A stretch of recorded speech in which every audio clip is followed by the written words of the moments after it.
Tonight, we talk with the city constable about an issue at City Hall and how has COVID impacted city services. Let's get into it. Roll it, Ed.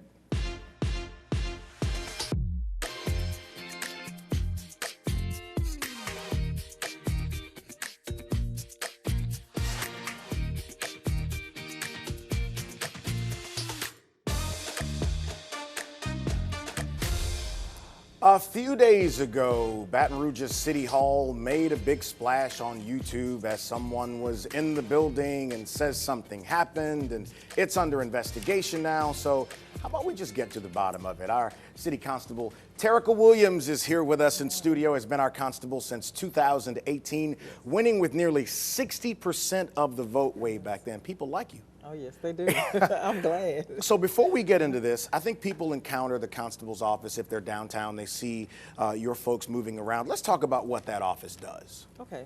Actually, the constables do a lot. Yeah. People don't know they do a lot, but we do.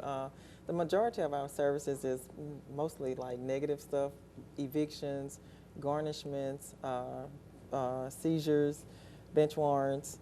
We do a lot of negative stuff. So, of course, me being the constable, I try to do positive things like giving back to the community a lot to kind of oversee what we do. And the negative stuff we do is based on what the court says. Sure. The court says we have to evict somebody and then we have to follow through. It's not the constables that does the eviction, it's the court that orders it. If the court orders a seizure, the constable have to follow through with the seizure. So we normally do what the court say we have to do. And it's interesting because you and I talked about that before, how dangerous it can be for your folks going out serving evictions. I mean, you've had instances where people didn't want to come out of the house. They did not. Yes, no. Even we had a situation where my guys was going out to serve a civil paper. We serve civil papers, and sometimes it may just be a court order to come to court. It doesn't mean it's an eviction. It doesn't mean it's a warrant for their arrest. But the person on the other side of the door don't understand that it's just a paper. And I happened to pull up on two of my guys, and they were trying to serve a paper, and the man just thought it was warrants, and he did not want to go. He said, "I'm not going. Y'all can't question me." And just so happened I was in the area because I do ride the areas. I do play hands-on with my guys. I work along with my guys.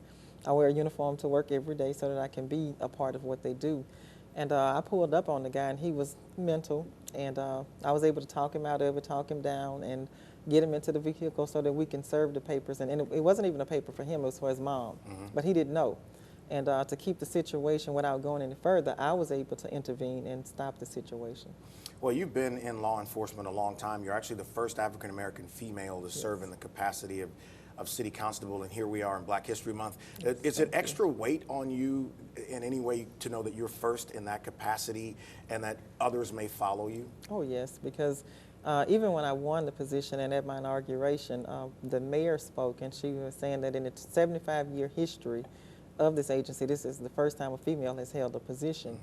And of course, we know as females coming in, we have a higher standard. You know, they hold us to a higher standard. And not saying anything about the males, but females are held to a higher standard. So when I walked into the office, I had to walk in knowing that I had big shoes to fill because this position had been filled by males the entire time. And so far, so good. You know, we have our ups and downs, but we have more good days than bad days. What's your vision overall for your office? Just to see it, when I walked in, my vision was, and that was my campaign slogan, new vision, new direction. And the vision was to bring this agency along with other agencies to show the constables were law enforcement. We worked hand in hand with other agencies and to build that relationship with the community and law enforcement, and just to be transparent, to show people that we're here as law enforcement and we care about our community. Well, I want to get into it. We got a couple minutes. We'll take a break and then come back. This incident took place in City Hall last week, and as we sit here, it's under investigation now. So there is going to be some things about this that you cannot get into until this is complete. So I just want people to know, why aren't you asking about this? Like, she can't talk about everything that goes along with it. But you were there on the outside going into the building after whatever confrontation had gone on, correct? Yes. Well, actually, I was in my office when the confrontation started, and we received a call from the sheriff's office employees saying that there was a guy on the second floor that the young ladies who were working was very, very uncomfortable with the fact that when they walked out the restroom, this guy was hanging around the restroom area. And of course, I think one of our council members made a statement that in this day and time, and of course in this day and time with so much going on in the communities, so much going on around the world, it's like everybody is on edge. And when they called us and they said that they had a strange man on the second floor filming the ladies coming out of the restroom. The person was never acknowledged to be a First Amendment auditor. The person never showed anything to say, this is who I am. And when we responded to the call, we responded to the second floor, and of course there was a man with a camera. And before we could get any answers, it went from like here to there. Well, we're going to take a break and come back and pick it up, because I think that's important to talk about. Constable Terrica Williams is here with us in studio talking about this incident that took place at City Hall. So what's next? And later on in the show, Head Start, Employee BR, the Office of Social Services, how have they all been impacted by the coronavirus? We'll talk with Vernadine Mabry about it later on in the show. Stay right there.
Continuing our conversation with Constable Terrica Williams about the incident that took place at City Hall going into break, you said that the initial complaint was about someone filming near the ladies' restroom. Yes. Please go on. Yes, we received a call. Of course, the constables are security for the City Hall building. And we received a call stating that there was a male subject, a strange male subject, filming females as they were going in and out of the female restroom. And I notified my guys. I was in the office, and I notified my guys. I say, go and check and see what's going on the second floor. So when they responded to the second floor, it wasn't because there was a First Amendment auditor. It was because there was a male recording females as they were coming out of the restroom. So the video goes on, there's interaction. So when your guys are telling him he can't be there, they're doing it from the context of you can't be filming near a female restroom. woman's restroom. Yes. And so as he's going out of the building, he says he was pushed down the stairs and by one of your guys. And again, I know you can't get into all of the specifics about it, but were you out there when that happened, or were you approaching when that happened? Because in part of his video, he's talking to you, but he doesn't know that you're the boss. Yes. So kind of tell us about that. Well, what happened, I signaled to one of my guys out of my office. I say, go step up and see what's going on. So when Mr. Wright, of course, went to see what was going on, he came back and he told me, he said, well, everything is fine. The person has left the building. So as I'm leaving work later that evening, I noticed the same subject was talking to two deputies of mine. So I come back around and I say, well, what's going on? And that's when I come back around to see what was going on. And I noticed that this subject was talking to the same subject he had an interaction with earlier that day, and one of my other deputies. So that's when I proceeded to try to figure it out and try to help the man out, because I didn't know what was going on. I thought it was still the person who was filming the females in the restroom.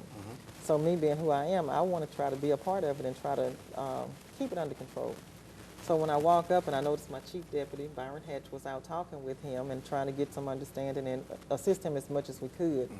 And I listened to what he had to say, openly listened to what he had to say. And once he completed his conversation, I instructed my guys to go ahead and take his report and let's do an investigation. Of course, we do have an investigation going right now. Right. He even had witnesses that was a part of it, and we. Well, I want to ask about that because there was a gentleman who ends up getting caught on camera, and he asked for his number to be a witness on his behalf. Yes. Is there anything you can tell us about that? We have contacted the witness. The witness has come in and filed a statement, has made a statement. He gave us a written statement of his interpretation of what happened. And everything will come out in the investigation. What is the process in something like this? So he files a complaint, and then obviously there is an investigation of the entire incident and the behavior of your guys. But what's the whole process? The process is normally we would give it to our internal affairs person to do the investigation. But since my internal affairs person was involved in the incident, I've turned it over to another agency to allow their internal affairs to work with one of my guys to help us complete the investigation. Once the investigation is completed, I have no problem with sharing it with the public. I have no problem with coming back to the table showing well, this is what the investigation showed and this is what we found out. And if my guys did something that broke the law, trust me, I'm not one about breaking the law. I'll make sure that the law is upheld. You know, this kind of thing happens, it pops up, it becomes a firestorm out of nowhere. I was made aware of it not long after it happened. I mean, what are your thoughts about this? There's so much going on in our community that requires the attention of law enforcement. Now, how do you look at something like this when it pops up? When I look at situations like this, first of all, the community needs to understand that there's a process which is called due process. And everyone is innocent until proven guilty. Not just law enforcement, that's anybody. And I try hard, really hard, to make the community understand where law enforcement stand in the community and what we do to help our community. When I see things like this, it gives me a bitter taste because I know I try really hard to make sure our community and law enforcement are all treated fairly. To see something like this happen right here in Baton Rouge, especially when finally I look at some videos, and there's plenty of videos out there with this type of activity.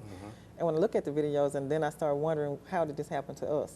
And it did happen. So now we have to address it. I will address it. I will do my investigation. I won't, but I'll have someone do the investigation. And prayerfully, we all can move forward from this. We got about a minute left here, and when this is over with, will you come back, when the investigation is complete, would you come back and talk with us again? Oh, yes, most certainly. And just in under a minute, what's your goal for 2022 for your agency in here? Oh, wow. My goal, and I can't say because my workers say that I just go to sleep at night and I wake up in the morning like, okay, let's give away turkeys. Let's give away Christmas toys. And they're like, wait a minute, boss, we don't have enough time to do that. And in like 2 days, we'll pull it off. So my goal is to continue to lead the constable's office. If there's room for corrections or to make some changes, I don't mind making changes. People have been calling in. Our phones are ringing off the hook. So if there's any comments that can help me make this agency better, I don't mind listening to the comments. And we're going to make it. We're going to make it. We're going to make it work. I appreciate you, and I'm looking forward to having you back when the investigation is complete. Okay. All right, up next, Vernadine Mabry will be on set. Stay right there.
Vernadine Mabry is the director of one of our more important city parish organizations here, the Division of Human Development and Family Services, and she has been there some time. You lead a group of agencies that do everything from work with children at Head Start to help people get jobs, the Ryan White HIV organization, and there are so many things that happen under your watch at this agency, and a lot of people don't know about DHDS. So let's start at the beginning with some of what you do and your great team accomplishes at your agency. Well, first, let me thank you for having me this morning, and I appreciate this opportunity. The Division of Human Development Services is responsible for providing access to programs and services to help some of our most vulnerable families within the community. The department is almost 99% grant funded, and what we do is try to help our citizens thrive. And how we do that by putting together all those resources to help them. So it's interesting because when first we met, I didn't realize how many agencies were under what you do over there, from Employ BR, which was rebranded a few years ago, to Employ BR. How has COVID impacted that specific agency first? Well, it's really impacted us significantly throughout the whole department because it's kind of challenged us to look at what we were doing, how we were doing it, and then how were we going to respond to COVID. Obviously, we thought we would see a huge increase in folks looking for employment and training opportunities. Didn't see it initially. Those numbers are changing now. But we had to change from an old model of government, 8 to 5, sitting behind the desk, expecting folks to come to the office to access services. And unfortunately, we had to do that relatively quickly. The good thing is we were already on that pathway. It's just COVID made us accelerate it. So how does that work for the Employ BR aspect of this? Because right now there seems to be an employee shortage across the country. Everybody's looking to hire people right now. How has that impacted you with what you do with that agency? So we need to look at it from this perspective. There's one thing that you're looking for a job. It's something else if you're looking for a career. Right. So WIOA, Employ BR, is about career pathways. Of course, we want to help everybody that we can that's looking for a job. But then long term, how can we help them enter entry level and then create a pathway where they can move up? Because the thing is, we want to create sustainable income. Right. So different between a job and a career. Employ BR, we promote careers. And the big thing about it is, in some of these disinvested communities where there are issues, if you can attend to people's needs there, that has an impact on crime, which is one of the things that I know you try to accomplish as well. Absolutely. So we have to really get to the root causes of why people are not working. Could be lack of education, could be barriers to employment. And you have to address those because the expectation that folks are going to go to work and show up every day and you have not addressed those barriers, we're only fooling ourselves. So Employ BR, along with the other programs within the department, we try to address those barriers to make sure that's not a reason why they cannot go to work and stay gainfully employed. And what about the Head Start program? That's been interesting now. Yeah, Head Start, obviously we service kids that are just 3 and 4 years old, so they're not vaccinated at all. For last year, we had to go strictly virtual because not only do we care about the safety of our students, our kids, we have to care about the safety of our staff as well. So we had to transition to a virtual platform. We have reopened again this year, but we still have unvaccinated kids in our centers because they're not old enough. And all it takes is for one.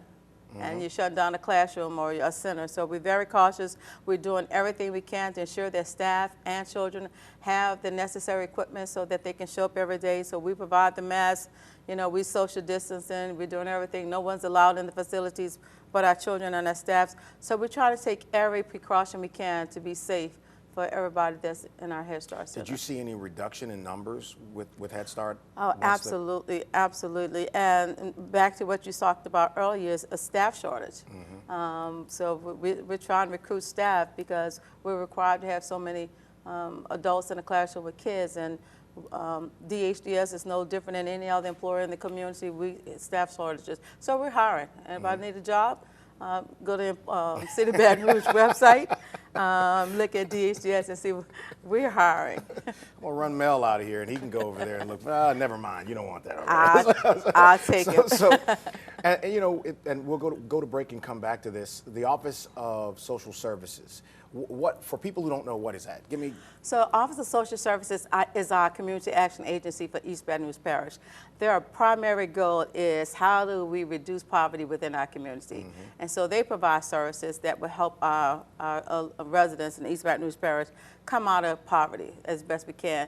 And we do that in various ways. If they're behind on their rent, if they're behind on utility bills, if they need to be referred to employer. It's about how we work collectively as a department, but more importantly, how do we work collectively as a community? I want to take a quick break and come back and talk about some other things that you're doing there. And then there is something else on the horizon that's going to be something so different, maybe for the whole state of Louisiana. We'll continue our conversation with Vernadine Mabry in just a moment. Stay right where you are.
You know, so many of you move around the city and you never really think about all of the moving parts that happen in city parish government to try to make us a functional area.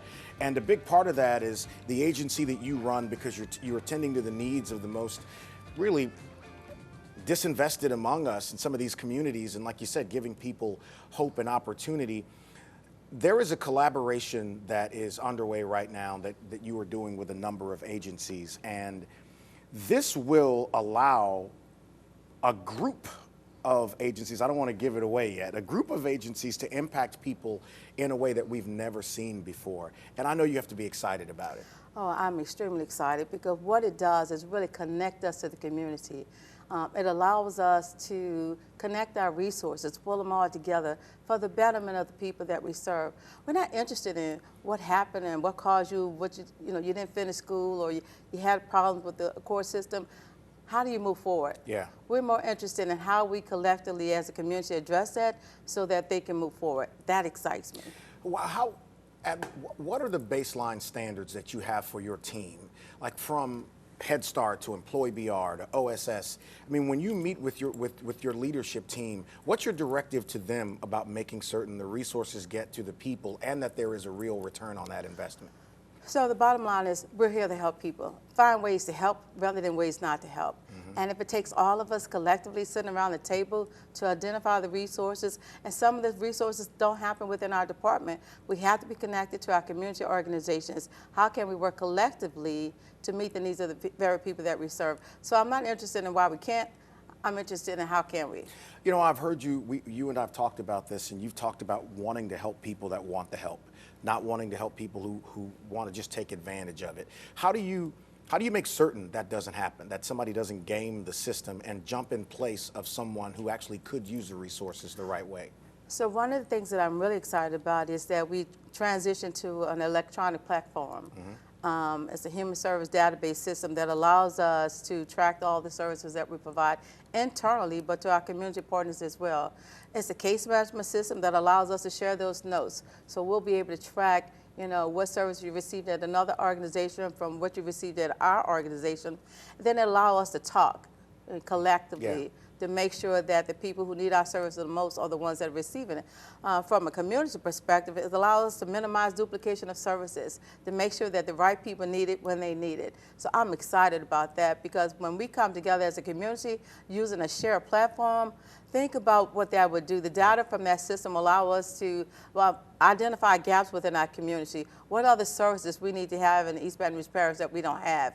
You do that when you start collecting that data and analyzing that data. That excites me, and that's what I'm most excited about. What's your goal for 2022 for your organization and what you're going to do in the community? I wish I could say that we wouldn't have nobody come to our department because everybody's striving, right? But as long as there are people in our community that need us, we want to be there, we want to be responsive, and we want to maximize utilization of the resources that have been afforded to us. So a better Baton Rouge for all. Well, and you've got a lot of things on the way that are going to be exciting, and two in particular I know about, but we won't give them away now. You just come back and talk with us about that, right? Okay, right. I'm looking forward to that. All right, Ed, give me Melcam right here.